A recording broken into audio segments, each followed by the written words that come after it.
All of A sudden നിങ്ങൾ പോലും അറിയാതെ സംഭവിച്ചു പോയതാണോ, അല്ലെങ്കിൽ ആവശ്യം ഉണ്ടായിരുന്നോ, ഇത് നിങ്ങൾ പ്ലാൻ ഉണ്ടായിരുന്നോ? ഇല്ല ഇല്ല, പ്ലാൻഡ് അല്ല. പ്ലാൻഡ് അല്ല.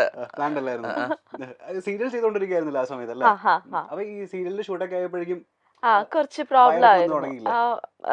ഫസ്റ്റ് മന്തിൽ തന്നെ ഞാൻ സീരിയലിന്റെ ഷൂട്ട് ചെയ്തു. അത് കഴിഞ്ഞപ്പോൾ ഞാനത് നിർത്തി. പിന്നെ വീട്ടിലായിരുന്നു. വീട്ടില് ചെറിയ ചെറിയ പ്രോഗ്രാംസ് ഒക്കെ മാത്രമേ ചെയ്യുന്നുള്ളൂ, അധികം റെസ്റ്റ് ഒക്കെ ആയിരുന്നു.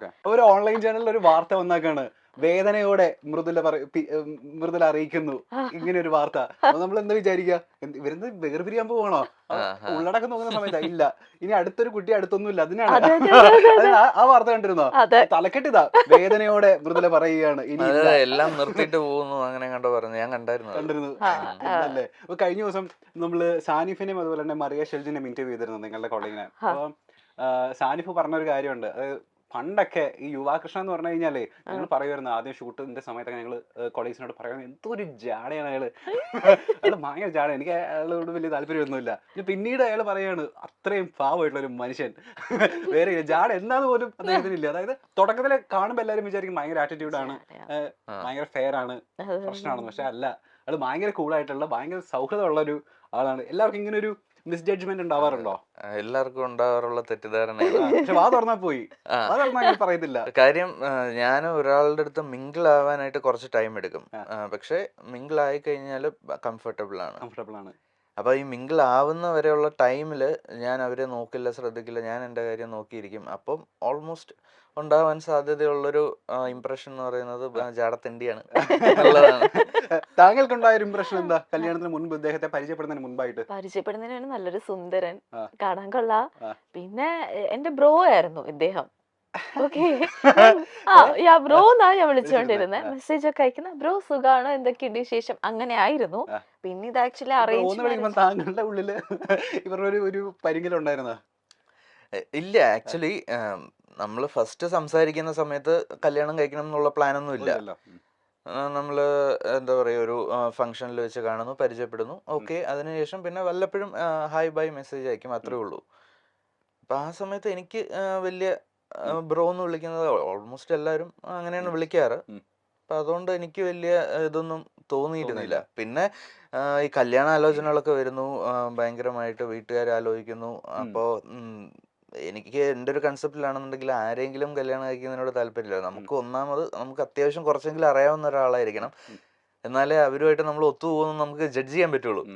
അതോടൊപ്പം തന്നെ അത്യാവശ്യം കുറച്ച് ടാലന്റ് ഉള്ള ഒരാളായിരിക്കണം എന്ന് എനിക്ക് നിർബന്ധമുണ്ട്. അതായത് ഇൻഡസ്ട്രിയിൽ നിന്ന് തന്നെ ഒരു ആളായി കഴിഞ്ഞാൽ നല്ലത് എന്നൊരു തോന്നലുണ്ടായിരുന്നു. പക്ഷെ ആ തോന്നൽ ആദ്യം തന്നെ അടിച്ചമർത്തപ്പെടുകയായിരുന്നു. എന്റെ കൂടെയുള്ള കൊളീഗ്സ് എല്ലാവരും പറഞ്ഞു, ഒരിക്കലും നീ ഇൻഡസ്ട്രിയിൽ നിന്ന് ഒരു പെൺകുട്ടീനെ കല്യാണം കഴിക്കരുത്. കല്യാണം കഴിച്ചു കഴിഞ്ഞാൽ ഈഗോ ഉണ്ടാവും, ഡിവോഴ്സ് ആവും. അതുകൊണ്ട് ഡിവോഴ്സ് ആണ് അതിന്റെ അവസാനം, അല്ലാതെ വേറെ ഒന്നും നോക്കേണ്ട ആവശ്യമില്ല. നീ പുറത്തുനിന്ന് ഒരു കുട്ടീനെ നോക്കുന്നതാണ് നല്ലത്. ഓൾമോസ്റ്റ് എല്ലാവരും അത് തന്നെയാണ് പറയാറ്. കാര്യം എന്ന് വെച്ച് കഴിഞ്ഞാല് കാണുന്ന ന്യൂസസും എല്ലാം അതുപോലെ ആയതുകൊണ്ട് എല്ലായിടത്തും ഡിവോഴ്സ് ഉണ്ട്. പക്ഷെ ഇത് ഇൻഡസ്ട്രിയിൽ നിൽക്കുന്ന ആൾക്കാർ കുറച്ചൊരു ഫെയിം ഉള്ളത് കൊണ്ട് ബാക്കിയുള്ളവരിലേക്ക് അറിയുന്നു, അത്രേ ഉള്ളൂ വ്യത്യാസം. അപ്പൊ എനിക്ക് ആ കൺസെപ്റ്റിനോട് എനിക്ക് യോജിക്കാൻ പറ്റിയിട്ടില്ല. നമുക്ക് വേവ് ലെങ്ത് ഉള്ള ഒരാളെ കിട്ടിക്കഴിഞ്ഞു കഴിഞ്ഞാൽ അയാൾ സെയിം ഇൻഡസ്ട്രി ആണോ അല്ലയോ എന്നുള്ളത് ബാധകമല്ല. ഈഗോ ഒക്കെ നമുക്ക് അഡ്ജസ്റ്റ് ചെയ്ത് കൊണ്ടുപോകുന്നതേ ഉള്ളൂ. അപ്പൊ അതുപോലെ തന്നെ ഇങ്ങനെ സംഭവിച്ചു പോകുന്നുണ്ട് ഇപ്പൊ. മൃദുല, ഞാൻ ചോദിക്കട്ടെ, ഇപ്പൊ ബിഫോർ ആൻഡ് ആഫ്റ്റർ ഇംപ്രഷൻ വന്ന മാറ്റം എന്താണെന്ന് ചോദിച്ചാൽ എന്താ പറയാ? അതായത് മുന്നേ നമ്മൾ വിചാരിച്ചു വെച്ചിരുന്ന കുറെ കാര്യങ്ങൾ ഉണ്ടായിരിക്കുമല്ലോ കല്യാണത്തിന് മുൻപ്, കല്യാണത്തിന് ശേഷം ഉണ്ടായ ഇംപ്രഷൻ എന്തൊക്കെയാ? മുന്നേ ഉണ്ടായിരുന്ന ഇംപ്രഷൻ എന്തായിരുന്നു? ലൈക്ക് ആളെ പറ്റിയിട്ടാണോ? ആളെ പറ്റിയിട്ട് ഇതേപോലെ ഈ ജാട എന്നുള്ളത് ജാടയാണല്ലോ എന്നുള്ളൊരു തോന്നലുണ്ടായിരുന്നു. പിന്നെ കല്യാണം കഴിഞ്ഞതിന് ശേഷം ആളെ കൂടുതൽ മനസ്സിലാക്കാൻ പറ്റി. അതാണ് ലൈക്ക് ഭയങ്കര ലവബിൾ ആയിട്ടുള്ള ഒരാളാണ്, ഭയങ്കര കൂളാണ്, എത്ര ദേഷ്യപ്പെട്ടാലും തിരിച്ച് റിയാക്ട് ചെയ്യില്ല. സോ അതുകൊണ്ട് എനിക്ക് പറയാം, എന്തും ഭയങ്കര കൂളായിട്ട് ഇതങ്ങ് എടുക്കും. അതൊക്കെ തന്നെയാണ് ആക്ച്വലി കൂടുതൽ മനസ്സിലാക്കാൻ പറ്റി. മറ്റേ ജാഡ എന്നുള്ള ആ ഒരു ഇംപ്രഷൻ മാറിയിട്ട് അതല്ല ക്യാരക്ടർ എന്നുള്ളത് മനസ്സിലായി. അണ്ടർസ്റ്റാൻഡിങ് പീപ്പിൾ ആയി നിങ്ങൾ. ഇപ്പൊ മൃദുലേനെയും ഈ പറയുന്ന പോലെ യുവേനെ നമുക്ക് എല്ലാവർക്കും ഇഷ്ടമായി തുടങ്ങിയതുണ്ടല്ലോ സ്റ്റാർ മാജിക്കിന് വന്നതിന് ശേഷമാണ്. നിങ്ങളുടെ പേഴ്സണാലിറ്റി എന്താണെന്നും ഒക്കെ മനസ്സിലായത് നമുക്ക് അങ്ങനെയല്ല. നിങ്ങളുടെ ടാലന്റ് എന്താണെന്നും ഞാൻ ഇപ്പൊ യൂട്യൂബിൽ നോക്കിയപ്പോൾ ഒരു വീഡിയോന്, ഒരു പെർട്ടിക്കുലർ വീഡിയോന്, മൃദുലയുടെ പെർഫോമൻസ് ഉള്ള ഒരു വീഡിയോന് 8.3 മില്യൺ വ്യൂസ് പോയേക്കുന്ന വീഡിയോ. അതായത് എനിക്ക് തോന്നുന്നു ഏറ്റവും കൂടുതൽ വ്യൂസ് പോയത് സ്റ്റാർ മാജിക്കിന്റെ ആ പെർട്ടിക്കുലർ വീഡിയോനായിരിക്കും. സ്റ്റാർ മാജിക്കിന്റെ ഒരു റെക്കോർഡ് തകർത്ത നായികയാണ്. യുവയെ മോശമല്ല, പിന്നീടാണ് യുവയ്ക്ക് ഇങ്ങനെ ഒരു കഴിവുണ്ട്. മെയ്ഡ് ഫോർ ഈച്ച് തരാണ്. ഞാൻ മിമിക്രി ഇവർ രണ്ടുപേരും തോളോട് തോള് നിൽക്കുന്ന കപ്പിളാണെന്ന് നമ്മൾ പിന്നീടാണ്. ഇപ്പോഴേ ഞാൻ ചെറിയൊരു ടാസ്ക് തന്നു കഴിഞ്ഞാൽ ആരെങ്കിലും നമ്മളുടെ വീഡിയോ ഒന്ന് മില്യൺ അടിക്കാൻ വേണ്ടിട്ട് ഒന്ന് ആരെയൊക്കെ നമുക്ക് ചെയ്യാൻ പറ്റും. ഇപ്പൊ ഈ പറഞ്ഞ പോലെ സ്റ്റാർ മാജിക്കിൽ വന്നതിന് ശേഷം ഒരുപാട് പേർക്ക് ഇപ്പൊ ഫാൻ ഫോളോയിങ്സ് കൂടിയിട്ടുണ്ട്. ഇപ്പൊ അനു ആയിക്കോട്ടെ, ലക്ഷ്മി നക്ഷത്ര ആയിക്കോട്ടെ, ബിനു അടിമാലി ആയിക്കോട്ടെ. ആരാണ് ആദ്യം അനുവിനെ ഈ പറയുന്ന ഈ മൊമെന്റിൽ നമുക്ക് ഇത് കാണിക്കാൻ പറ്റുമോ?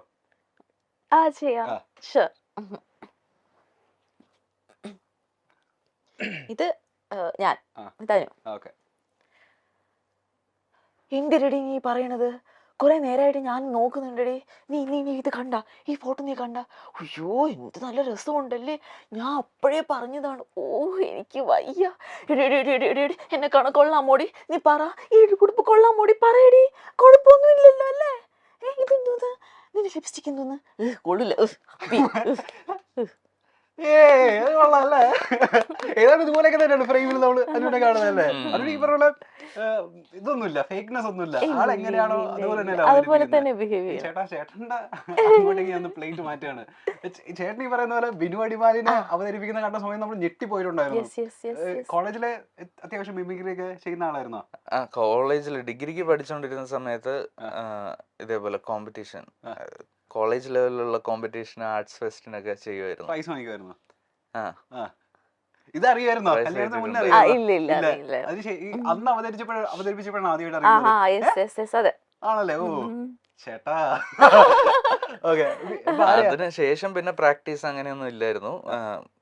അന്ന് എന്തോ അങ്ങനെ തോന്നി, കുറച്ച് സൗണ്ടുകളൊക്കെ ചെയ്തപ്പോൾ ഓക്കെ ആയിട്ട് തോന്നി. അങ്ങനെ പിന്നെ കയറി പെർഫോം ചെയ്തതാണ്. അപ്പൊ ഞാൻ ചോദിക്കട്ടെ, മിമിക്രി ഉണ്ട്, മാജിക് ഉണ്ട്, മെന്റലിസം ഉണ്ട്, ഡാൻസ് ഉണ്ട്, പാട്ടുണ്ടെന്ന് ആരോ പറയുന്നത്? പാട്ടുമുണ്ട്. സകലവല്ലഭൻ. എന്താ ചെയ്യാ? ഡാൻസ് അത്രക്കില്ല. റീൽസിലൊക്കെ നമ്മള് ഡാൻസ് കളിച്ച് ഏതൊരു കൊറിയോഗ്രാഫറിന്റെ കൂടെയുള്ള ഡാൻസ് ഒക്കെ നമ്മൾ കണ്ടിരുന്നു റീൽസില്. ഒന്നും മോശമല്ല. ഇപ്പൊ നമ്മൾ ആരെയാ ചെയ്യാൻ പോകുന്നത്? ഇപ്പൊ ബിനിച്ചേട്ടന് ചെയ്യാം, നന്നായിട്ട് ചെയ്യും. ബിനിച്ചേട്ടൻ, നോബിച്ചേട്ടൻ അവരൊക്കെ അത് മതി. ഓക്കെ ഓക്കെ, ജസ്റ്റ് ഒന്ന് ട്രൈ ചെയ്ത് നോക്കാം. അത്രേ ഉള്ളൂ. എന്റെ പൊന്നടാവേ, ഞാനവിടെ വന്ന് ഇരിക്കുമ്പോണ്ടല്ലോ ഇന്റർവ്യൂവിന്, എന്റെ എതിരെ എന്നെ പോലെ വേറൊരുത്തൻ. അപ്പൊ ഞാൻ ആലോചിക്കുക, ഇവനിത് ഇവിടെ നിന്നാടാ എന്റെ പൊന്നെ വന്നതെന്ന്. ഇങ്ങനെയൊക്കെ പറഞ്ഞിട്ട് പരിപാടിയും ചെയ്തിട്ട് പോവാനായിട്ട് പറ്റുമോ? നീക്കൊന്ന് ആലോചിച്ച് നോക്കിയത് ഇവിടെ എന്താ സംഭവം നടക്കണേന്ന്. എന്നെ പൊന്നടവേ, ഒരു രക്ഷയില്ല. ബിനുചേട്ടന് മുമ്പില് പെർഫോം ചെയ്തിട്ടില്ലേ? ഇത് ബിനുചേട്ടൻ എല്ലാവരെയും ഈ പറയുന്ന പോലെ കോമഡി എടുത്തിട്ട് മറ്റേ ഇൻസൾട്ട് ചെയ്യുന്ന ആളാണല്ലോ. ഈ ചേട്ടന്റെ മുൻപില് ഈ സാധനം അവതരിപ്പിച്ച സമയത്ത് ചേട്ടന്റെ റെസ്പോൺസ് എന്തായിരുന്നു? പുള്ളി ഡയറക്റ്റ് ആയിട്ട് കേട്ടിട്ടില്ലെന്ന് തോന്നുന്നു. പുള്ളി ഇല്ലാത്തൊരു എപ്പിസോഡിലായിരുന്നു ഞാൻ പെർഫോം ചെയ്തത്. അതിനുശേഷം പിന്നെ പുള്ളി ഒന്ന് പറഞ്ഞ കൊള്ളായിരുന്നു കേട്ടോ. ഇനി ആരാ നോബി ചേട്ടൻ ചെയ്യാൻ പറ്റുമോ? നോബി ചേട്ടൻ്റെ എനിക്ക് ഓർമ്മയില്ല, മൈൻഡിൽ നിന്ന് പോയി അവസാനം. വേറെ ആരെയൊക്കെ ചെയ്യുമ്പോ? അല്ലാതെ നമുക്ക് മറ്റേ ഫിലിമിലൊക്കെ ഉള്ള കുറച്ച് ആൾക്കാരുടെ ഒക്കെ പുറത്തേക്ക് ഞാൻ സ്ഥിരം പണ്ട് കോളേജിൽ ചെയ്തിട്ടുണ്ടിരുന്ന സാധനങ്ങളൊക്കെ തന്നെ. കൊച്ചിൻ ഹനീഫയും ജനാർദ്ദനും തമ്മിലുള്ളൊരു ഡയലോഗ്, ആസനെ അർദ്ധം ഷക്കീല പെറ്റി ഇരട്ടാന്ന് കേട്ടത് പോയാലോ? ഓ നീ തങ്കപ്പനല്ലടാ പൊന്നപ്പനാ. അതുകൊള്ള